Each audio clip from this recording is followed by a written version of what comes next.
10 জন মানুষের হয় কিনা আমার সন্দেহ আছে এই কাজটা সঠিকভাবে করতে পারি না। সেটা হলো ওযুর সময় মিসওয়াক করা। ওযুর সময় কি করা ভাই? মিসওয়াক করা। এটি এত গুরুত্বপূর্ণ সুন্নাত যে নবী সাল্লাল্লাহু আলাইহি ওয়াসাল্লাম বলেছেন, বুখারীর হাদিস, লাউলা আন আশুক্কা আলা উম্মতি লা আমারতুহুম বিসওয়াকি ইনদা কুল্লি ওযু। বুখারীর হাদিস। নবী সাল্লাল্লাহু আলাইহি ওয়াসাল্লাম বলেন, আমার উম্মতের জন্য যদি কঠিন না হতো, তাদের জন্য কষ্টের কারণ না হতো, তাহলে আমি তাদেরকে বাধ্যতামূলক করে দিতাম, ফরজ করে দিতাম কি?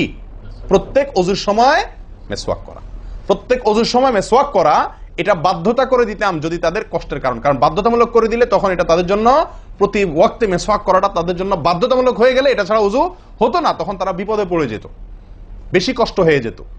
ওযুতে যদি এখন মনে করেন 10টা 15টা 20টা ফরজ নবী সাল্লাল্লাহু আলাইহি ওয়াসাল্লাম ঠিক করে দিন, তাহলে 20টা 15টা 20টা 25টা ফরজ আদায় করে ওযু করা একটু কষ্ট হয়ে যেত না?